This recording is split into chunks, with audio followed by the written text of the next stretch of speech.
Hey there, it's Heather Hakes. Welcome to my channel. Before we get started on today's video, I want to offer you a couple of different resources to get started.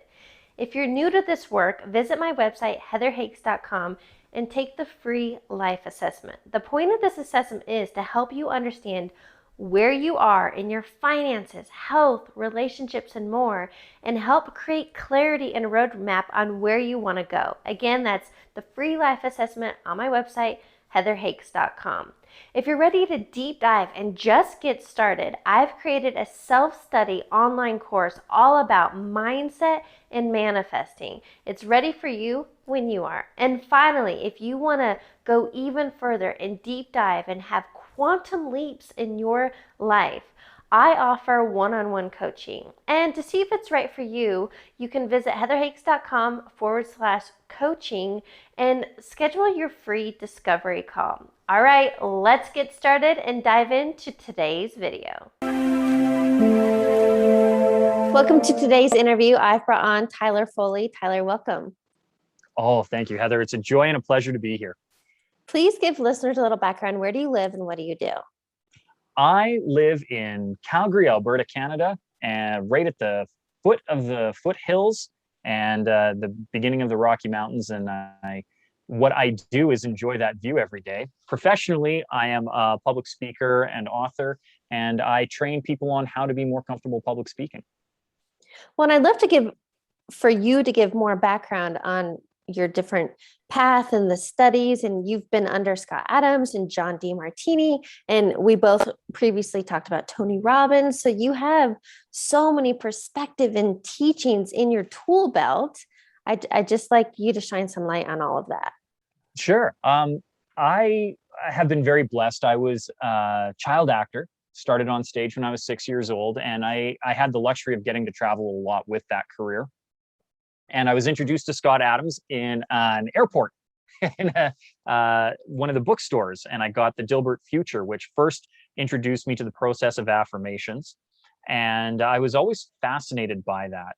Just, the power of thought and how you can manifest your own destiny and how you are actually in control. And that, you always have a choice. I'm an avid reader, and I loved Scott Adams' analogy because he tied it all together for me in a creative way. He talked about how, film strips, to see a movie, particularly in the theater, it's just a series of projections, still images, boom, boom, boom, boom, boom, boom.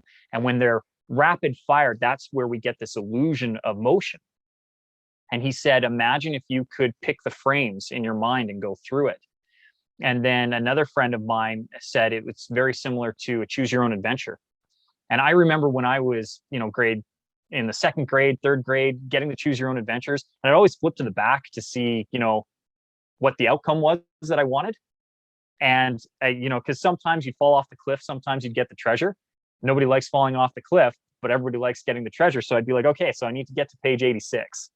And I would read through the various scenarios so that I could get to page 86 and choose my own adventure. And when Scott Adams introduced me to the idea that choose your own adventure can be your life. Like, if you know where the end destination is, you can choose the paths, you can follow the signposts to get to where you want to go. It was eye-opening.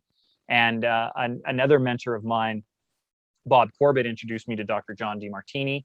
And his breakthrough experience was a definite eye opener for me too. In that, a lot of times it's our own personal choices that hold us back, and being able to release ourselves of a lot of these burdens is usually the way to travel forward. And then, as you and I both know, I've gotten the chance to work with Tony Robbins and Les Brown, and I've read a lot of Darren Hardy and Brian Tracy, and all the names. They're all the names.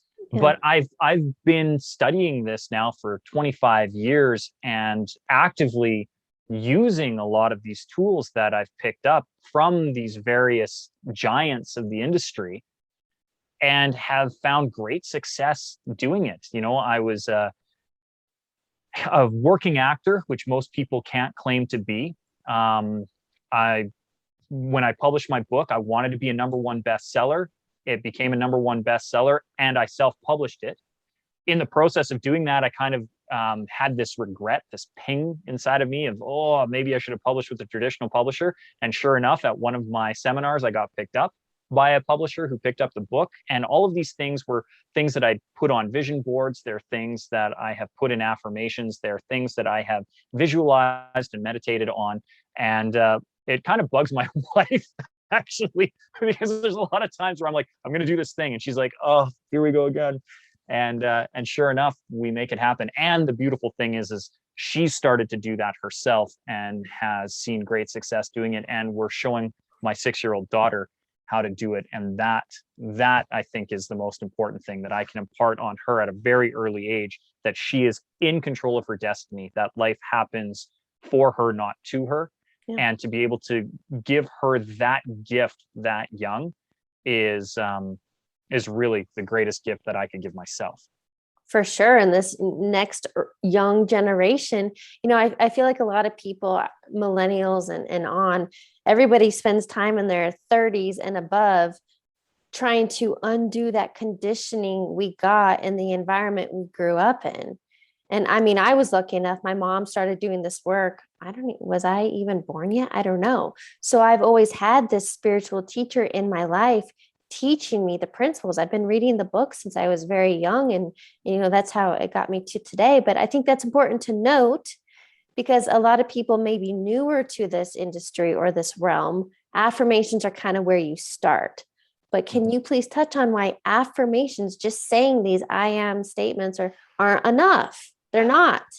No, they're not. And you're right. And thank you for bringing it up. The problem with it is doing affirmations and just, writing it down and thinking without doing any action steps or paying attention to the energies that are surrounding you, and actually making incremental change within your life is the same as if I want 6-pack abs, right? I want to star in a Marvel movie and I want to get cut like Chris Pratt. Well, I can't do that sitting on the couch watching videos of people exercising. And that's what people who are just writing down the affirmations and hoping that somehow they make $1 million are doing. They're sitting on the couch watching the exercise video, wishing to get 6-pack abs, when what they need to do is literally shuffle 2 feet off the couch and start doing that thing that they're watching on the TV. And when I first started using affirmations, my first affirmation was, I, Sean Tyler Foley, will be cast in the lead role of a successful television series. And at first I thought that was a great affirmation, right? Like it was specific, it was detailed, and that's what I did. I wrote it down. The problem was it wasn't specific enough. First of all, lead role. Am I going to be the starring role? Is it just going to be a supporting? Like, where do I fit in that lead? And what is a successful television show? Is that syndicated? Is that Canadian television series, American television series, British television series? What am I actually looking for in that? And then, is that actually a thing that I want? Like, what is it that I actually want? What is the thing behind that? And really what it was I wanted to be a professional performer and make a living acting. And the accolades and all the rest of that really didn't matter to me. So distilling down what was actually in my heart, what was the hope, what was the goal, and then modifying my affirmations to do that. And the great thing is I didn't just sit and write it down, right? I went to auditions. I would tell everybody what I wanted to do and how I was doing it. And you'd be surprised how, actually vocalizing it, instead of keeping it coveted to yourself and writing it down in your journal and, writing the I ams, or even speaking the I ams aloud, really loud in your bathroom when no one's listening, versus saying it to the world unapologetically over and over and over again, how that changes. And one of the best times that I ever used affirmations effectively was when I'd retired from acting at 25. I went back to school to get an engineering discipline. And I was actually prompted by my wife's graduation from the same school that I was going to. I got accepted into the school the year that she graduated. So I saw her graduate and I saw the valedictorian go up on stage. And I thought to myself, I want to do that. I want to be valedictorian. And so I started writing it down, but then I looked, what do you need to do to be valedictorian? What are the criteria? How do I make that criteria? I created the roadmap for me so that I knew that I had to get elected into leadership. I had to keep the best grades. When I graduated from school, I had a 3.98 GPA. I was an honors student, Phi Theta Kappa, honor society. I was the president of my school society and was part of council. And so I had all my leadership stuff, but I knew at the beginning that I needed to do that so I could go through. And when they were first selecting, they had the valedictorian selection process. I didn't even know about it. I had told everybody, and no word of a lie, I think the second week I was in my class, I said, I want to be valedictorian in 2 years. And they're like, okay, who's this crazy guy? Why is he telling us this? But I told enough people that when the tickets had come out, they sent out an announcement 2 years later saying, if you need to book your graduation ceremony tickets, this is how you do it. And I fired back a message that said, when does the valedictorian selection happen? And they pinged back, they're actually in the process now. There's 20 candidates, but somebody has stepped out. One of the 20 that we selected decided that they were uncomfortable public speaking when they realized what they had to do. And so they've actually canceled. So we actually have an opening. If you can make it up to the auditorium in the next 20 minutes, you meet all the criteria.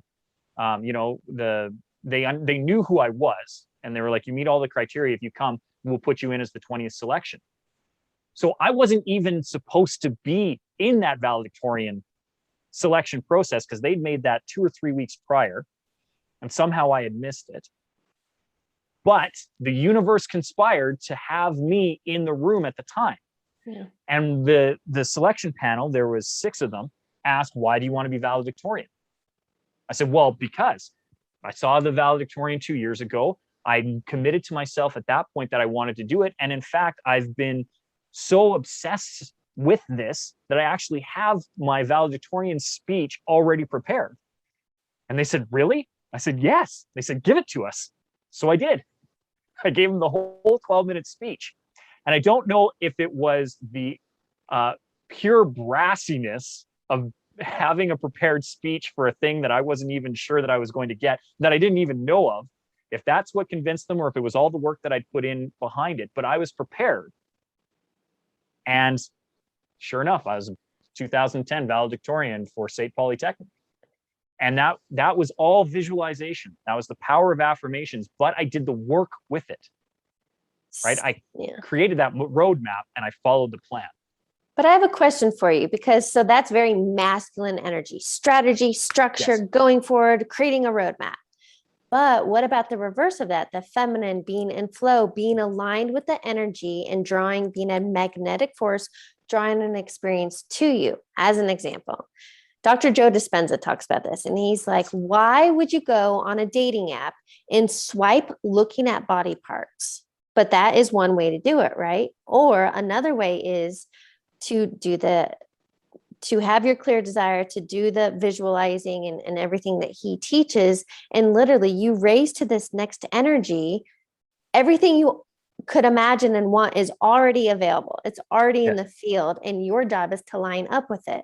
So can you simply describe the difference between that masculine, go driven, making it happen versus being aligned in flow and drawing it to you? Absolutely. And the thing is I did both. Yeah. Right. So I was constantly aware of the energies around me, and I definitely feel that there was grace and divine influence in me getting that email.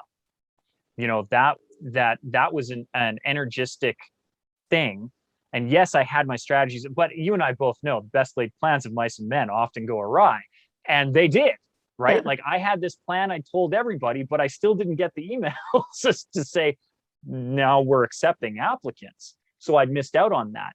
And I strongly believe, and again, this comes back, both Joe speaks about it and Dr. John DeMartini speaks about it, the yin and the yang and the energy states. I have always tried to raise my vibration to the level that it needs to be. And I'm not somebody who's happy sitting in stasis. You and I were talking offline, I feel the biggest killer of dreams is complacency. Mm. But I also know that there are periods of contraction and that there are periods of expansion, and we need them both. One of the things that I needed was the humbling of, hey, you just about missed out on this dream. Yeah. And that prompted, I think, one of the reasons why I was so successful in that interview was because I knew that I was supposed to be there, that nothing was keeping me away from that. And that was an embracing of a feminine energy as opposed to my masculine energy of the planning. But I feel that we need both. You can't, there needs to be structure and action that goes with your awareness and flow state, so that you can be aware when you are in flow state. Mm. I often consider one of my two favorite songs in the world, Garth Brooks, The River, and Billy Joel, River of Dreams. And the two of them, I will meditate on those songs. They're just so powerful to me. And one of the things that I like about them is that they speak about this energy state. And if you are in state, if you're in flow, if you're following the current, you can feel it. It pushes you along so much faster than you could go on your own. But if you're trying to fight the current, it takes 3, 4, 5 times more energy. You can use a river course to go up or downstream. People have been using waterways to travel for years and years, hundreds of years, thousands of years. But any sailor knows that when you're fighting a current, it takes 4 or 5 times more energy, because it takes the same amount of energy to stay at stasis if you're going against the flow. You don't move anywhere, but you're still trapped. You've got to do 20. If it's a 20 knot current going one way and you're trying to go the other way, you have to do 20 knots just to stay still. And then even just to go 1 knot faster takes exponential more energy than what you could do if you just cut the engine and went the other way. Yeah. And so the planning, the masculine, is necessary to know that you're actually going the direction that you thought you wanted to.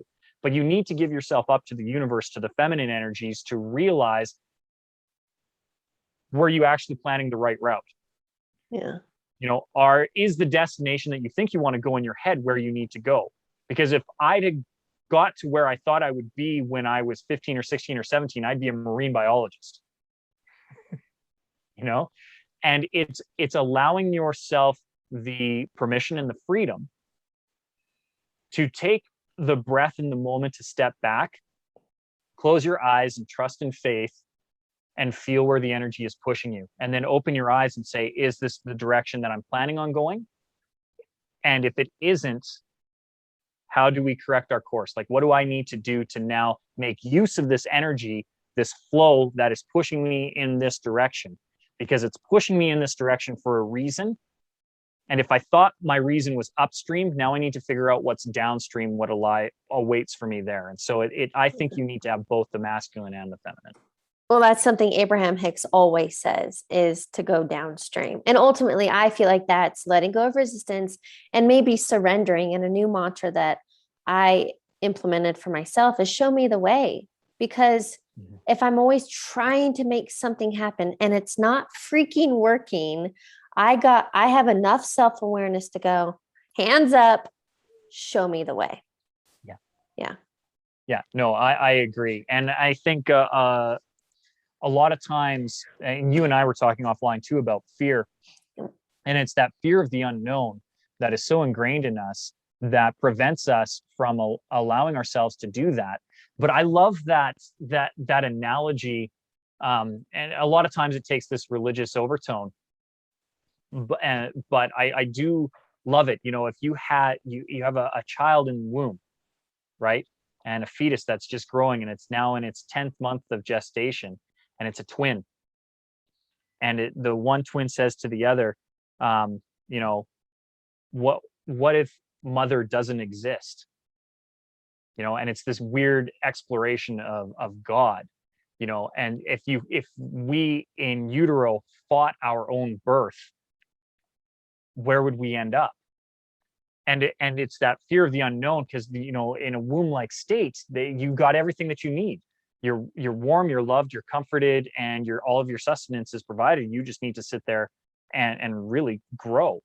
But there's a point where that becomes restrictive, and you don't have room anymore, and you need to be birthed. You need to go through the fright and the the scare of going through that birth canal and coming into this new foreign place that is no longer warm and is cold, and you're not in fluid, you're in air, and, you know, and you're in a gaseous state as opposed to a liquid state. And like all of these things become an analogy for our comfort levels. At some point we outgrow the womb, and we need to not fear the next step in our evolution. And if we stick in there and become confined, we perish. We need to move on. And I always try to find, you know, when is the right time to push? And as you said, when do I let go? And when do I trust that that the moment I will be shown the right path, I will be pushed in with the momentum to where I need to end up.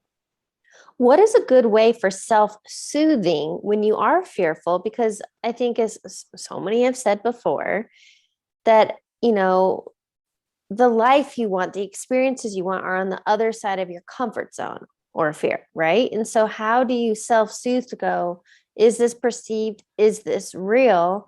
And I want to go through it. So, and again, you and I have discussed this, so let's share with your listeners.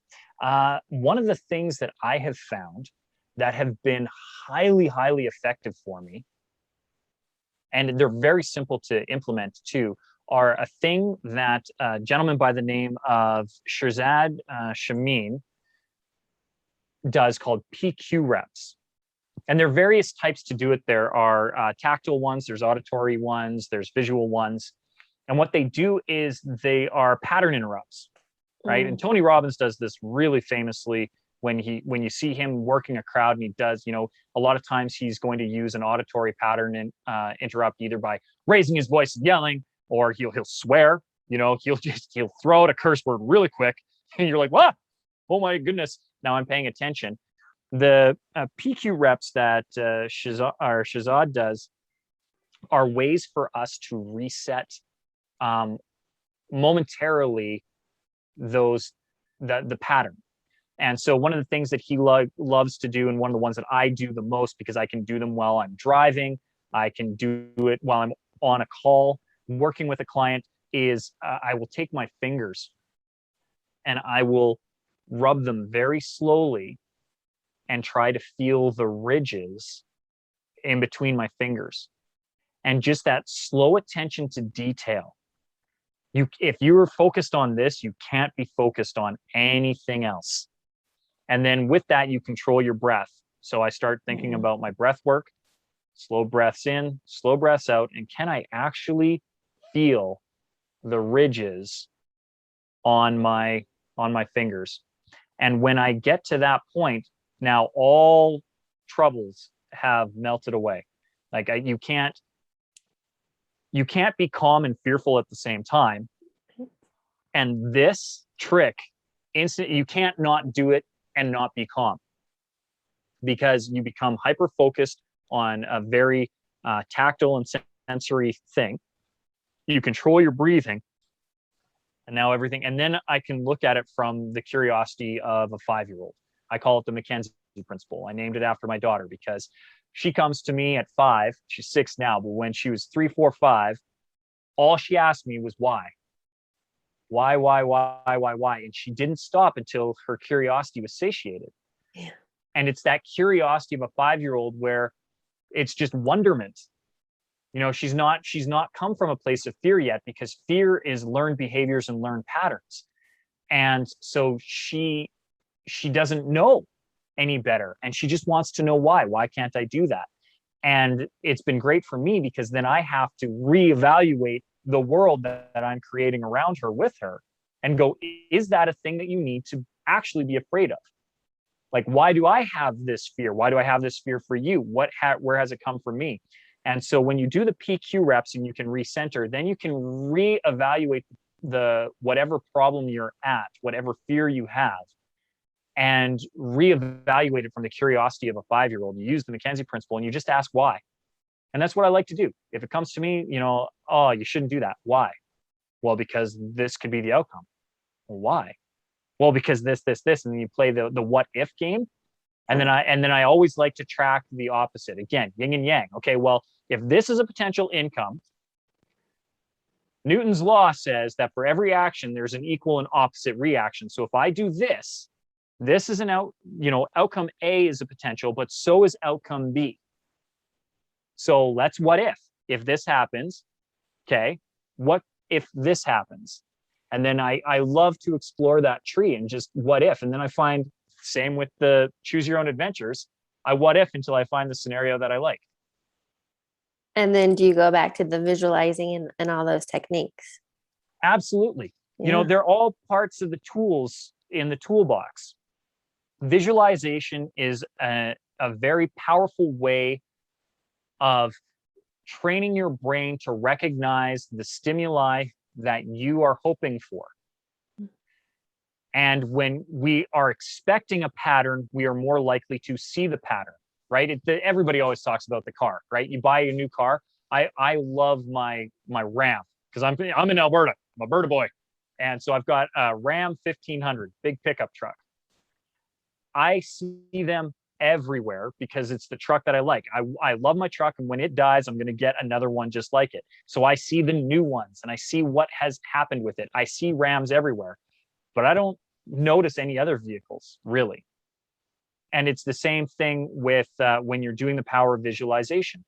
What are the outcomes that you're going to look for? And then you start to see those things. And, I go back to Scott Adams when he was talking about affirmations. You will start to see the signposts, the markers that are present all around. There is an abundance in the universe, and we could have infinite possibilities. So when we start using visualization, all that does is train our brain to notice the things that we're hoping for. These are the things that are being put into your path, and they're always there. These are the things that are being put into your path to help you succeed in whatever it is that you want to do. If you could only give like mainstream humanity that doesn't know all of these tools, because you've learned so many over the last couple of decades, right? If you could only give one tool that they can start implementing right now, what is it? If I could give one tool, the first one would be the PQ reps to calm and still your mind. It's not my tool to give, but anybody can look it up. You just literally need to type in positive intelligence or PQ reps or Shirzad, Shamin. I think he's got a book, the Positive Intelligence book. But honestly, if I could just give one trick, you can do it right now. The listeners of your show right now, if they're listening to Mind Over Matter, let's get Mind Over Matter. Put your fingertips together right now and rub them slowly enough that you can feel every ridge. And just tell me, after you do that for 30 seconds to a minute, how do you feel? And I promise you, your heart rate's going to go down, your breathing's going to slow, your mind is going to calm. It may start thinking about things, but pay attention to what those thoughts that are interrupting you while you're focused on your fingertips, because they're trying to tell you a thing. But if I could give one tool, PQ reps is where I would start, because it's so easy to implement. And then we can start talking about some of the other things about, focusing your mind and becoming aware of energies, and all the rest of it stems from just stilling your mind first. And this is the quickest way to do it. Well, and this question might go hand in hand to what I just asked, but we've touched on many different things today. So if there was one key takeaway from the power of thought and fear and, affirmations, etc., what do you think is that one thing you want listeners to take away? I would tell them that the thing that they're afraid to say is probably the thing that the world needs to hear. Mm-hmm. That is where we find our community, and that's where we can find healing. Mm-hmm. And you and I have seen enough of this to know, over 20, 25 years of being exposed to self-development, that when people come and they say the thing that they've been coveting in their heart and they let it out into the world, it's not just themselves that they heal. And we were discussing, I believe that you're one of three things in the world. You're either a student, a peer, or a teacher at any given time. And when we say these things that we're afraid to say, we find our group, we find the audience that needed to hear that message. Maybe it's a thing that we're struggling with and we don't know how to get help. And if we say it out loud, we can find our teacher and become a student. Mm-hmm. Maybe it's a thing that we overcame and we don't want to discuss it. But if we say it out loud, now we find the person who needs our tutelage and we become a teacher to a student. Yeah. Or maybe we just find our peer group. We find the support of the people who have experienced similar things to us, who can support us in our journey in finding teachers and students. But we can't do that until we get that thing off of our heart. So if I could give one piece of advice, it's to say the thing you're afraid to say. And that's having those tough conversations with our loved ones, with our peers, with our employers, with our work. Those are usually the hardest places to do it. And yet they are the most freeing places to do it. Because if you can come out and be open and honest and vulnerable, you will find the people who need to hear that messaging. And it literally can change the world. Well, and I love that. And I think that's just a great reminder that the power of we are all connected and you're never alone. So I love that. Okay, I'd like to wrap up the interview. So I have a few rapid fire questions for you. Absolutely. You've already shared some good ones, but what is a quote or motto that you live by? Honestly, it's the simplest one. It's if it is to be, it is up to me. I love it because every one of those is a 2-letter word. It's funny you bring that up because my neighbor, he's got a big background in wrestling and he's all about the wrestler's mindset. And he says that all the time to me. Yeah. What is a book you're currently reading or highly recommend? It's a fictional book, The Fool's Progress by Edward Abbey. It is my favorite read. I make all of my clients read it. It's a long book. It's over 400 pages, but it is an incredible exploration of man's will and triumph over adversity and how choices have impact. We all have choices in our lives. We're all presented with them, and how paths can diverge and converge based on the choices that we make. And then from a nonfiction standpoint, I love both the 4 Agreements and the Compound Effect written by Darren Hardy. So those are 3. I make all my clients read them. So if your listeners on Mind Over Matter want to pick those up, they're great. Nice. All right. Final question. What advice would you give your younger self? To trust my gut. I've gotten recently into studying heart math. I was actually introduced to it by a friend of mine, Brandy Sador, and Tony Robbins himself is starting to look into it. We have neurons in our stomach and our heart and in our minds. Problem is our minds tend to cloud with conscious and subconscious, and the ones in our heart and our gut work on a subconscious level.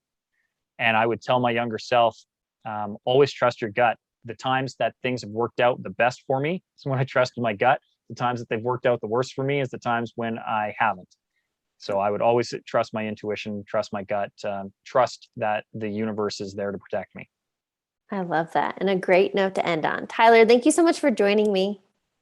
Oh, it was a pleasure, Heather. Thank you for having me on the show.